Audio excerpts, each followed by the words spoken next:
Subscribing to The Observer on YouTube couldn't be easier, and we're going to show you exactly how to do that. First, navigate to www.youtube.com/TheObserverNJ. Once you get there, all you need to do is hit the subscribe button. Next to the subscribe button, click the down arrow and then all. And that's it. You're subscribed, and now anytime The Observer is live, you will be notified.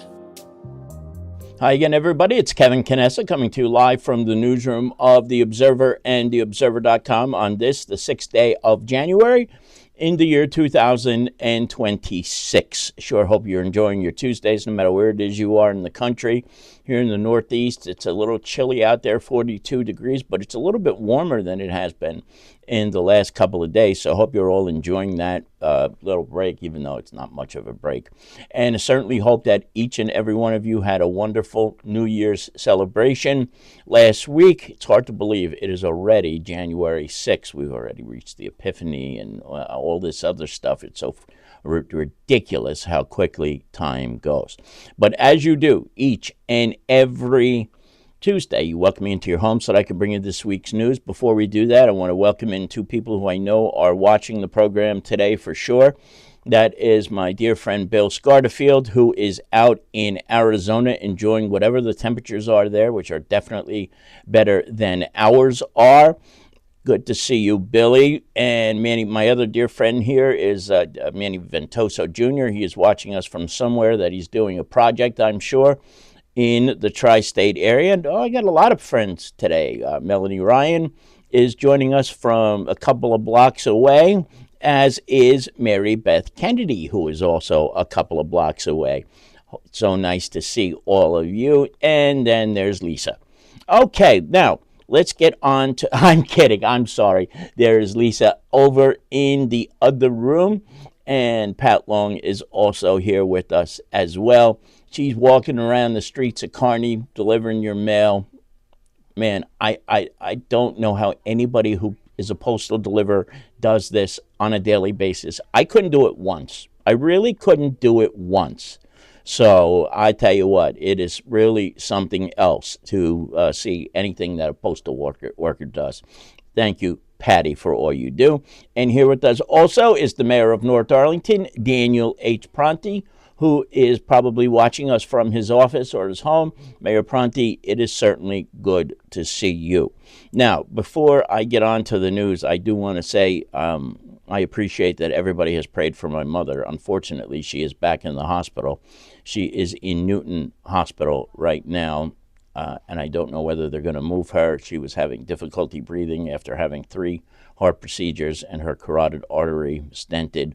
So it's been a trying month. It was a trying month for her in December, and then when I heard that they were bringing her back, it was like, you got to be kidding me. I couldn't believe that this is what was her fate, going back to the hospital. But I thank you all for your thoughts and your prayers. But I do think she's going to be all right. But I have been on call for the last couple of days. So never pretty when somebody you love is in the hospital. So I want to talk to you about something that started about 1.5 years ago. And that was when the situation between the town of Kearney and Juan Barroso broke.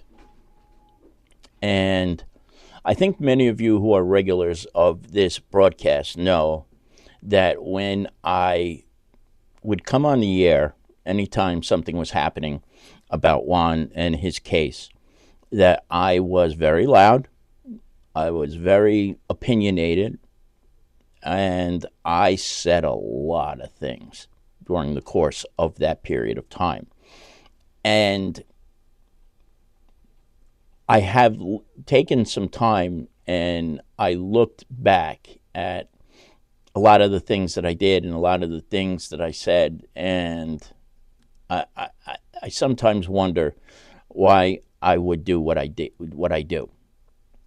Some of it is being a very empathetic human being and having great concern for my friends and fellow men. Not just people I don't know, but I just have had that quality that was sort of taught to me by the Jesuits going back to 1984 when I was in the 5th grade to this day, and it stuck with me. But there were times where I got up to the microphone and said a lot of hurtful things about the chief of the fire department. And I want to bring you back to 1985 again, if you don't mind, for a minute. I was new to Kearney, having just moved from Jersey City. I was this very awkward 11 or 12-year-old when I first got here. And it's very hard to break into a group of people when you're that age, and friendships have bonded for 5 or 6 years, maybe even more in some cases. And so here I was, the new kid on the block. I arrived in Kearney in December of 1985. It wasn't even at the beginning of a semester. It was right smack in the middle of the 1985-86 school year when I was in the 6th grade. And a lot of the people who I first met, who have gone on to become dear friends, didn't like me at all in the beginning, and never had anything nice to say. And it was a rough patch as an 11-year-old. Looking back at it as a 51-year-old, it's like, what the hell did you care about that for? But when I first moved here, there were about 3 people who unconditionally accepted me. The first one was Kearney Library Director Josh Humphrey, who was the very first person I met. We lived literally a block away from each other, and from where I lived to his house, I could see his backyard. So Josh was the first person who ever accepted me unconditionally in the town of Kearney. The second person was Nicole McGuire, whose last name now is Newbig. Many of you know the Newbigs. She and her husband, Jimmy. Jimmy is retiring in a couple of weeks from DPW after an illustrious career with the DPW. Nicole was one of the funniest people I knew back then, and to this very day is one of the funniest people I have ever known. She used to come up with lines that would make me laugh at the most inappropriate moments and times, and that was what always made those days bearable back in 1985-86. And the third person in that year who accepted me right from the beginning was Joe Mastandrea. Joe took me under his wing for a while when I was just not adjusting and not liking Kearney at all. So much so that I had already decided that for the 7th grade, I was going to go back to St. Anne's School on the Boulevard in Jersey City because I wanted to go back there. I just didn't want to be in Kearney at all. I hated it. And I just wanted to go back to the life that I had that was so much better and more beneficial at the time. But Joe grabbed me under his wings. There were a couple of times we went to the PBGC, and he always had something positive to say, no matter what. And those are things I have cherished for many, many, many years, and now decades, which is just kind of impossible to believe that it was 41 years ago already. So when the situation with Juan developed, while I was absolutely and vociferously hoping that he would get his job back and he would go back to being the chief fire inspector, which didn't happen, I took it to a level of, I wouldn't say absurdity, but a level that I should have never done. I should have never done. It could have cost Joe his career. And I didn't think of it at the moment. I didn't think of it while it was happening. And it's taken me this much time to really realize how bad it was and how wrong it was. Now, I owe Joe Mastandrea an apology, and I'm doing that right now because it's certainly long overdue. That doesn't mean that there weren't times where I had legitimate concerns, and maybe even to this day still do, about how that situation unfolded. But when you are a human being and you realize that you have wronged another person, to the point where it could have been a detrimental effect on his life, you have to own up to that being what I would call an error in judgment that should have never happened. And so I don't expect him to accept my apology. Why would anybody, after some of the things that I said? But I couldn't go on anymore without doing this, and doing it in as public a forum as I can think of. And this is it, because it's live. It's being broadcast on Facebook, Twitter, YouTube, a few other spots, you name it. It was something that I certainly had to say. So I do say it with the most sincerity, and I hope that one day he can find a way to forgive me for the things that happened in the way they did, and how unnecessary so many of those words were at the time. Now, as we move on to some of the other things today, this was something that is happening on the 17th of January. The Kearney Public School Uniform Exchange is having a bingo night, and Jenny Paz is running this because now, instead of just being the director of the Uniform Exchange, she has taken on chairwoman of the Project Graduation Committee. So this is one of those things that is kind of like near and dear to my heart. Now, I guess this is just for the Uniform Exchange, but she's doing so many things, I can't even keep track of it. This fundraiser is Saturday the 17th, starts at 7 o'clock at American Legion Post 99, and you get a whole bunch of giveaways and freebies when you walk in the door. Do me a favor, it's $25. If you want to get the details, you can scan that QR code that you see right there on the screen for tickets, or there is also an email address that is also on the flyer that you see there. So please, if you find it within your heart to, even if you're not going to go, just you can make the donation. It would be great. And it starts, as Melanie said, 4 times. It starts at 4 p.m. Thank you very, very much.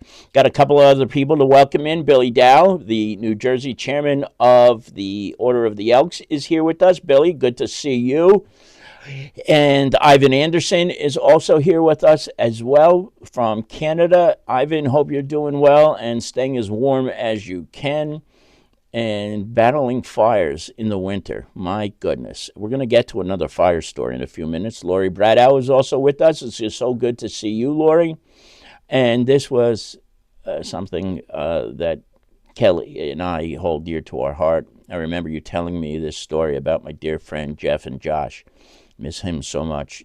Jeff is Jeff Humphrey, who I want to say about 10 years ago was rear-ended and killed on the New Jersey Turnpike. He was Josh's brother and a dear friend of mine, and to this very day, I still miss him too, as Kelly does. Killed way, way too young by a guy driving a tractor trailer who wasn't paying attention, or I think he was texting. Kelly, you can correct me if I'm wrong. To this day, I still can't believe that has happened. Valerie Curry is also here with us, as well as is my buddy Kenny Evans. And Pat Locasto is out in beautiful Las Vegas. Hope it's not too bad out where you are, Pat. Good to see you as well. So, a couple of things broke before we were able to get it into the paper this week. And one of them was this fire that happened 2 nights ago in Lyndhurst. Police officers were dispatched to the 600 block of Lake Avenue where there was a reported fire. And before the fire department got there, 2 police officers went in. It was Vinny Diorio and Thomas Golda were both the first 2 who were there. They went in, they made sure nobody was left in the house, and they were able to use an extinguisher to put the fire out, at least until the fire department got there. But where do you see from this body-worn camera how much smoke developed from such a small fire and how horrible it had to be inside that house at the beginning? And then think that there are 2 police officers who walked in there on their own without any masks and made sure that people were removed from the fire, and they did their best to put it out. Take a look at this. This is from one of the police officers' body-worn camera from earlier this week.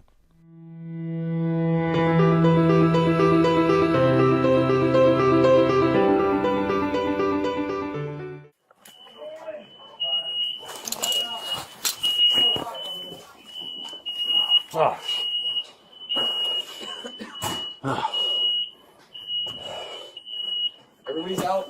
Everybody's out. There's still fire. Hold on. The fire department's going on. Hold on.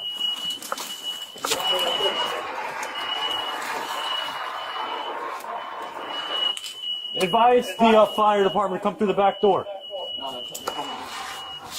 Here, I got a mask.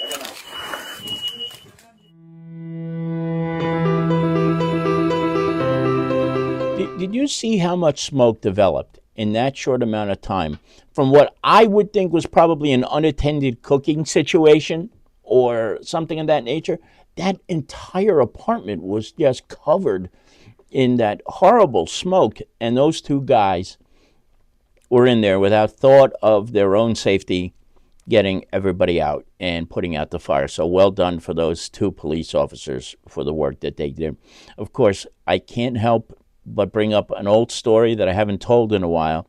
It reminds me of our old friend Chuck Kerr, who was, speaking of fire inspectors, the Kearney fire inspector for many, many years, and we lost him a couple of years ago, tragically. God rest him, we miss him. But I love Chuck. He was such a character. And one day, he was livid with me. He came storming into our old office on Kearney Avenue, 531 Kearney Avenue. And he said, you know, what the F do you expect is going to happen? The police department is always the first one on the scene, and they go in. And you're out there making it seem like they were some kind of heroes for doing what they did. We put the fire out. And it always made me think twice about that. Yes, police are always the first ones to a scene because they don't have to travel as far or they have to get dressed and all that other stuff. But still, who walks into a fire with no apparatus? You know, like that's what police officers do. So I was kind of like in the middle with that. But I was always very, very cautious about how I would praise the work of police officers who do go into burning buildings when they don't need to, and the work that the firefighters do, because if they didn't show up, the fire wouldn't go out. Yes, people would get out of the house, but they would still not be able to get the fire out. So I always understood how ticked off that Chuck would get with me, but I'll tell you what, it is just a great memory, but it is true. You know, the fire department does do the hard work, but the people who are there first also have a tough job to do, and we are grateful to all the police officers, all the first responders for all the work that they do. We will welcome in a couple of other people who are joining us today. Barbara Condon is here from the beautiful state of New York. Barbara D'Alessio is here with us. She's in Middletown, where it is 39 degrees. Barbara, good to see you. Larry Hanlon is also here with us from not too far away, I'm sure. Larry, always a pleasure to see you. Martin Gorski is joining us. Martin is moved down to South Carolina a bunch of years ago, so it is certainly good to see Martin. Martin, thank you very much for popping in. And just one final correction. When we were talking about Jeff Humphrey before, Kelly said that I was right. It was a driver who was distracted by texting when he killed our dear friend Jeff, who we miss to this very day. Now, you also know, and if you are from this area, have heard the name Joe D. That is the synonymous nickname for Joe DiVincenzo, who is seeking, it's got to be close to a record, 7th term as the county executive of Essex County. And he put out a short reel to announce his candidacy for his 7th term, and we just happen to have that, and we're going to show you right now his announcement for seeking re-election as the county executive. Hi, this is Joe D. As we head into the new year, I want to wish you and your family a happy and a healthy 2026. And today, with your support, I'm announcing my run for re-election as your Essex County Executive. He was born and raised on Parker Street in Newark, a true Essex County native, an all-American athlete who brought lessons of teamwork back home, building the biggest recreation program in the county, a program that launched the careers of Atlanta Falcons coach Raheem Morris, MLB coach Bo Porter, and oncologist Dr. Evelyn Cantillo. He started serving the public as a freeholder where he eliminated waste and fraud. As county executive, he turned a $64 million deficit into a $100 million surplus and raised the county's bond rating from junk bond status to the highest level in Essex County history. He renovated each of the 24 parks in the Essex County Park System, creating the best in the state green spaces. From developing the South Mountain Recreation Complex, modernizing Turtleback Zoo, planting over 5,300 new cherry blossom trees in Branch Brook Park, building 9 community centers, and modernizing the county's 3 public golf courses.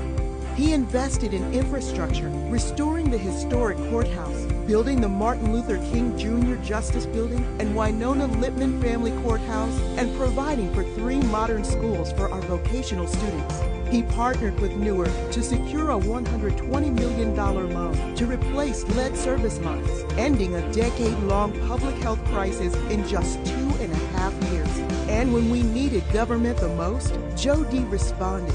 He spearheaded a comprehensive COVID-19 response, testing and vaccinating over 1 million residents, and providing $20 million in grants and assistance to keep our small businesses and families in their homes. Joe D. has always looked forward. He was the first elected official to endorse Governor-elect Mikey Sherrill. Working hand in hand with the Governor-elect, Joe D. is ready to deliver on the shared agenda for Essex County, lowering costs, investing in our children, and ensuring accountability for every dollar spent. That's why we need Joe D. back as Essex County Executive to keep Essex County affordable, to invest in our communities and keep our families safe, and to partner with state leadership to protect our dollars. Let's re-elect Joe D., Essex County Executive. It has been my dream to be your county executive, and I will be honored to once again serve. I hope you will consider re-electing me in 2026. Thank you. So there it is. That's Lisa smacking me in the face. But that's all right. We do other things around here, too, that you're never going to see. Or maybe you will by accident and think, what the hell is going on in that effing office? So Joe D. is looking for a 7th term, which means that his first term was in 2002. He's been a county executive for as long as I can remember. And boy, that's something else. We'll see if he wins in the next term, but I'm sure he will. He usually cruises in most of these elections. So we'll see what happens in that. Now, I just wanted to let you all know as well that there are 2 reorganization meetings tonight. One is in North Darlington and the other is in Harrison. And I know for sure that Mayor Pronti will more than likely give his State of the Borough address, which he does every year. I wanted to go, but I don't want to be in the middle of a meeting and have to run out in case, God forbid, something happens with my mother. But those are all happening tonight.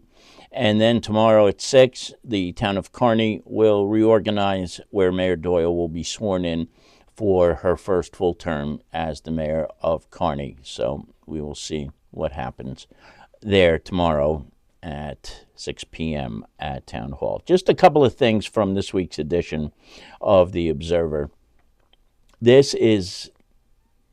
We had 2 major crimes over the weekend, and they were certainly front page worthy.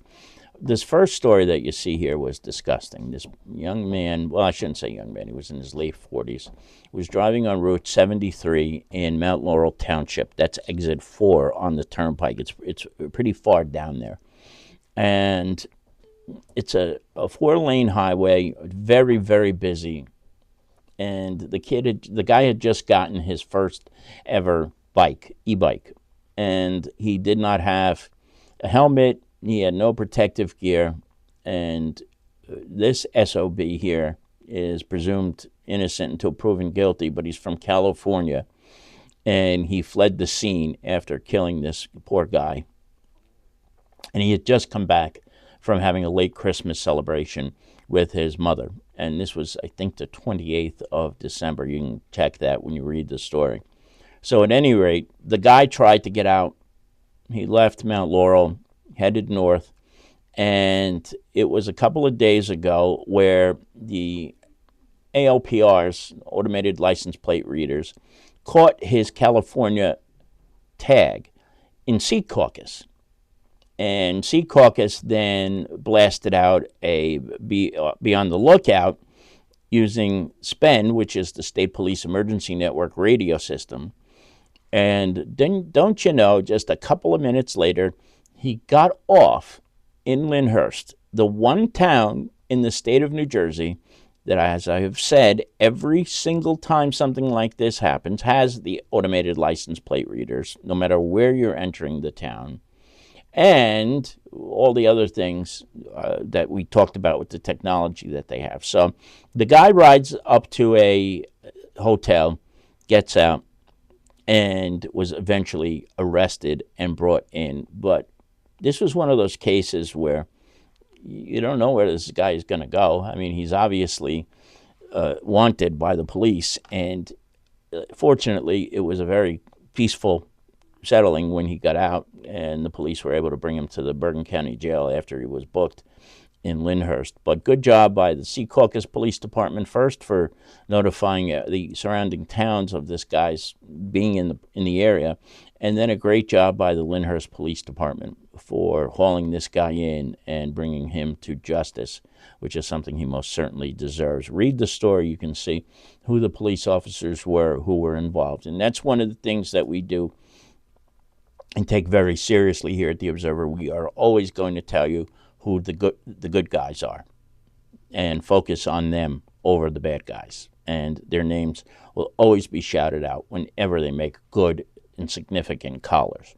Same was the case in North Arlington, also over a week ago, when these two guys from out of town came into the borough, were believed to have burgled a home, and when they were eventually arrested by the North Arlington Police Department, had a ghost gun on them.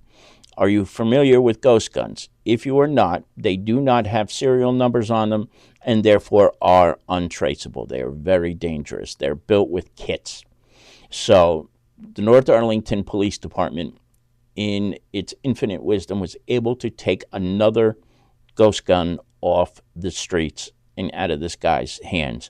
Who knows what they'll do? You know, they're looking for merchandise and cars and things of that nature. But if you have a weapon on you like that, let alone one that's untraceable, that is pretty frightening. And who knows what they would have done after that. So we wanted to make sure they were recognized for the hard work that they put in each and every day, but especially in this collar. Now, I have to put a couple of last-minute things up on the screen that I forgot to put up earlier. This is coming up on Sunday, January 18th. It's at 2 o'clock at First Presbyterian Church, a celebration of Robert Burns' birthday. It's being catered by Thistle Fish and Chips in Lyndhurst. So if you're interested in going, tickets are $25 for adults, $12 for children under 12. And you see what the menu is and things of that nature. So if this is something that is of interest to you, pause the video right now and you can get all the details on how you can buy a ticket and how you can be there when this event takes place next Sunday. Now, I think there was something else Lisa wanted me to throw up there. Oh, yeah, but of course, I don't even know where it is right now, so it would be helpful to know where it is. But check out this week's newspaper on page 14 or 13. There is a greeting from her about the new year. We're hoping for a new start to 2026. She is. We all are.